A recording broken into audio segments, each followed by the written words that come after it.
बिस्मिल्लाहिर्रहमानिर्रहीम, अस्सलाम वालेकुम। आज का जो हमारा टॉपिक है वो इस चैप्टर का लास्ट टॉपिक है। फर्स्ट ईयर के बायोलॉजी का जो चैप्टर है ए सेलुलर लाइफ, तो उसका आज हम लास्ट टॉपिक पढ़ेंगे। आज के टॉपिक का नाम है वायराइड्स।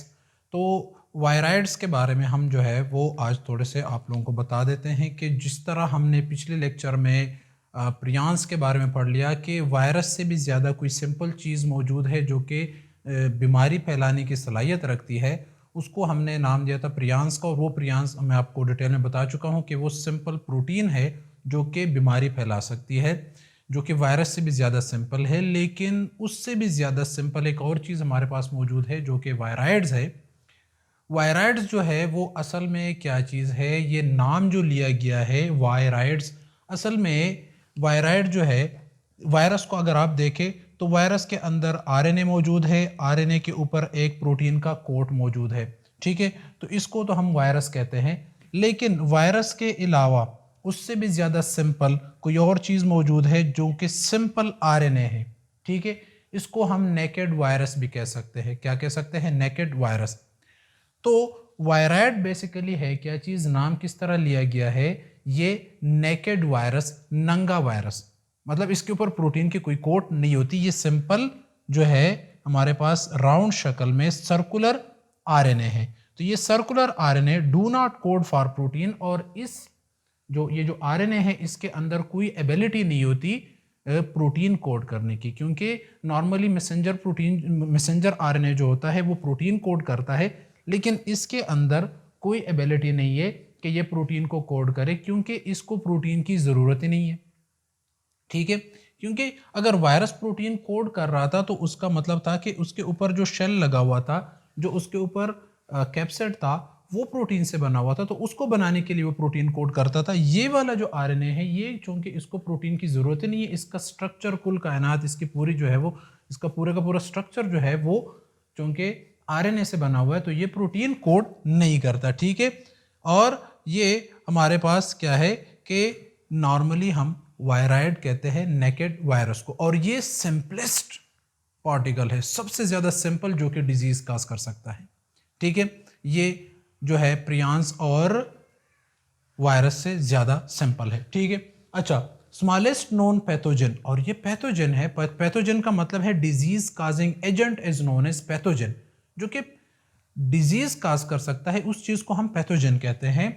और ये प्लांट्स में डिजीज काज करता है, ये एनिमल में डिजीज नहीं काज कर सकता। प्रियांस का मैंने आप लोगों को बता दिया कि वो मैमल में डिजीज काज करता है। ये जो है ये सिर्फ और सिर्फ प्लांट्स में डिजीज काज करता है, ठीक है। इसकी डिस्कवरी जो है वो 1971 में हुई थी, पोटैटो स्पैंडल ट्यूबर वायराइड्स। तो पोटैटो स्पैंडल ट्यूबर वायराइड जो थे वो जो आलू थे, पोटैटोस थे, उसके अंदर जो है वो बीमारी काज करते थे, उसके अंदर जो डिजीज फैलाते थे, उससे पोटैटो की शक्ल जो है वो स्पैंडल की तरह होती थी, वो लंबे लंबे से हो जाते थे। तो उसको हम क्या कहते थे, उस बीमारी का जो साइंटिस्ट ने देख लिया कि ये बीमारी किस वजह से फैल रही है, तो उनको पता चला कि ये सिंपल एक आरएनए है जो ये बीमारी काज कर रहा है, तो उसकी वजह से उसको पोटैटो स्पैंडल वायराइड्स का नाम दे दिया गया, ठीक है। अच्छा, ये डिजीज जो है ये कौन कौन से डिजीज काज करता है, ये हमारे पास कोकोनट केडांग केडांग वायराइड, कुछ वायराइड हमारे पास ऐसे हैं जो कोकोनट में जो डिजीज काज करते हैं, तो वो कोकोनट के अंदर जाके उसके सेल्स को जो है वो कमज़ोर कर देते हैं, और वो जो उसकी स्ट्रक्चर होती है, उसका जो शेल होता है वो बहुत ज़्यादा कमज़ोर हो जाता है, और परिंदे उसको आसानी के साथ तोड़ सकते हैं।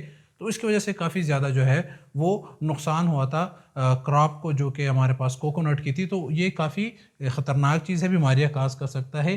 पीएसटी पोटैटो स्पैंडल वायराइड जो है वो पोटैटो में डिजीज काज करता है। In human it cause hepatitis D. वैसे एक जनरल स्टडी की गई है कि हेपेटाइटिस डी जो है, इससे पिछले लेक्चर्स में हम हेपेटाइटिस ए, बी और सी के बारे में पढ़ चुके हैं, एक हेपेटाइटिस डी भी होता है। तो ये कहा जाता है कि वायराइड जो है ये जो है हेपेटाइटिस डी भी काज कर सकता है। ये वैसे इसके ऊपर स्टडी जारी है, ठीक है। नॉर्मली ये किस तरह जो है वो ट्रांसफ़र होता है, फिर उसके सिम्टम्स के बारे में मैं आप लोगों को बता देता हूँ। ये जो वायराइड है ये क्या करता है कि ये प्लांट के अंदर, जो प्लांट के सेल्स होते हैं उसके अंदर जो पोर्स होते हैं, प्लाज्मोडेस्मेटा, वो जो सेल मेम्ब्रेन के अंदर जो पोर्स होते हैं, ये प्लाज्मोडेस्मेटा जिसको कहते हैं, उसके थ्रू ये प्लांट के अंदर चला जाता है। ये दो जगह पे जा सकता है, या तो क्लोरोप्लास्ट में जाएगा और या जो है प्लांट के न्यूक्लियस में जाएगा, दोनों जगह पे चला जाता है।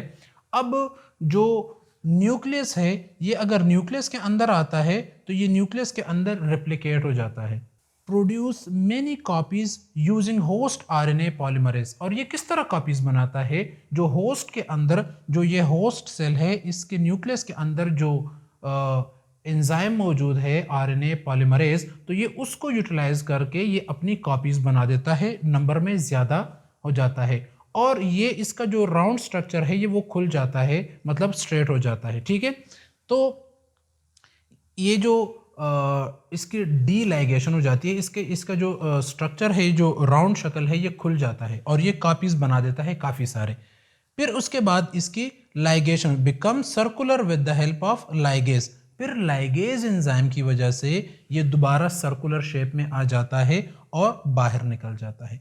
अब इस प्लांट से ये इस सेल से बाहर निकलेंगे प्लाज्मोडेस्माटा के थ्रू, तो दूसरे सेल में चले जाएंगे, फिर तीसरे में, फिर चौथे में, फिर पांचवें में, और साथ साथ ये क्लोरोप्लास्ट में भी आ सकता है और क्लोरोप्लास्ट में भी कॉपीज बना सकता है। क्लोरोप्लास्ट मैंने आपको पहले चैप्टर में बता दिया था कि क्लोरोप्लास्ट एक सेल्फ रिप्लिकेटिंग बॉडी है, जिस तरह के माइटोकॉन्ड्रिया है। सेल्फ रिप्लिकेटिंग बॉडी का मतलब ये होता है कि इसके अंदर अपना आरएनए मौजूद होता है, एंजाइम मौजूद होता है और इसके जो है ना राइबोसोम्स मौजूद होता है और ये काफ़ी सारे जो है ना मतलब ख़ुद को रिप्लिकेट कर सकता है, इसके अंदर प्रोटीन बनाने की सलाहियत होती है। तो इसके अंदर कुछ एंजाइम मौजूद होता है जो रिप्लिकेशन के लिए यूज़ होते हैं, तो वो उसी एंजाइम्स का यूज़ करके, उसी एंजाइम को आरएनए पॉलीमरेज को यूटिलाइज करके अपनी कॉपीज़ बना देता है। तो ये क्या कहते हैं कि क्लोरोप्लास्ट के अंदर भी रिप्लिकेट हो सकता है और ये न्यूक्लियस के अंदर भी रिप्लिकेट हो सकता है और फिर इस तरह बाहर निकल के प्लाज्मोडेस्माटा के थ्रू ये निकल के दूसरी जगह पे चले जाते हैं।